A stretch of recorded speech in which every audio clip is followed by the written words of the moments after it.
مفتی طارق مسعود کے بیانات کے لیے مفتی صاحب کے آفیشیل چینل مفتی طارق مسعود سپیچز کو سبسکرائب کریں۔ لیکن آپ تو ابراہیم علیہ السلام سے ہمیں یہی تو سبق ملتا ہے۔ قربانی پہ لوگ اعتراض کرتے ہیں نا، یہ مسلمان پہلے دن جا کے لاکھوں جانور کاٹ دیتے ہیں، آج تو وہ پھر اس میں بھی یہی، بھائی اتنے پیسے کسی جہیز میں دے دو، کسی غریب کو دے دو، اتنے موٹے کٹے لانے کی کیا ضرورت ہے؟ اس سے غریب بچیوں کی شادیاں ہو سکتی ہیں، اس سے یہ ہو سکتا ہے، اس سے یہ ہو سکتا ہے۔ تو ہمارے مذہبی اسکالرز ان اعتراضات کے جواب بھی دے رہے ہوتے ہیں، وہ جواب اپنی جگہ درست ہیں کہ بھئی اس سے معیشت بلند ہوتی ہے، بڑی حکمتیں وغیرہ وغیرہ، لیکن اس کا اصل جواب پتہ ہے کیا ہے؟ صحابہ نے نبی سے پوچھا یا رسول اللہ قربانی کیا ہے؟ آپ نے فرمایا سنت ابیکم ابراہیم، تمہارے باپ ابراہیم کی سنت۔ ابراہیم نے تو گائے تھوڑی ذبح کی تھی، انہوں نے تو بچہ ذبح کیا تھا۔ کیا مطلب؟ اللہ نے ابراہیم کو کہا بیٹا ذبح کرو، لٹا دیا ذبح کرنے کے لیے۔ اس کی کوئی لاجک بنتی تھی؟ گائے کی تو پھر بھی بنتی ہے، گوشت خود بھی کھاؤ گے، غریبوں کو بھی کھلاؤ گے، اور جو گائے بیچنے والے ان کی وہ معاشی ترقی کریں گے۔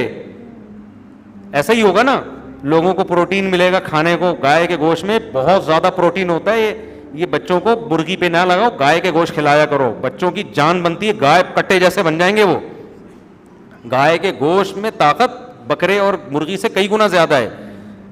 تو یہ جب کھائیں گے، کھلائیں گے، اور دعوتیں بھی ہوں گی، محبتیں بھی بڑھیں گی، اور خوشیاں بھی ہوں گی، غریبوں کو پیسہ ملے گا، مالداروں کی جیب سے پیسہ نکل کے کہاں جائے گا؟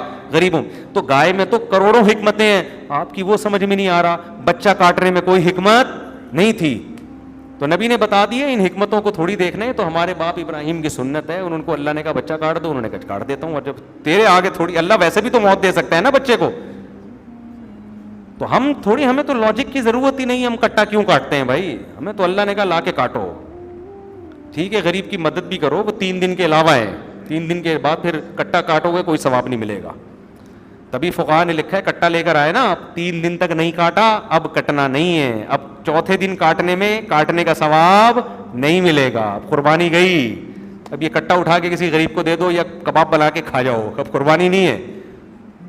ہاں اس کی قضا واجب ہے، تو قضا بھی ایسا ہی ہے کہ جانور نہ کاٹو، پورا پیسے صدقہ کر دو، اب کاٹ دیا تو پھر گوشت صدقہ کرنا پڑے گا، لیکن قربانی کے 3 دن ہیں، چوتھے دن نہیں ہوتا۔ اسی وجہ سے میں صدقے کے بکروں کے خلاف ہوں۔ جانور کاٹنا عبادت اور سنت صرف بقرعید میں، عقیقے میں ہے اور حج میں ہے، عمرے دم کے طور پر ہے، اس کے علاوہ جانور کاٹنا اسلام میں عبادت نہیں ہے۔ صدقے کے بکرے کا کوئی تصور نہیں ہے اسلام میں، صدقہ ہے وہ تو پیسوں سے کرو، راشن ڈالو وغیرہ، اس پہ تفصیلی بیانات ہو چکے ہیں، یہ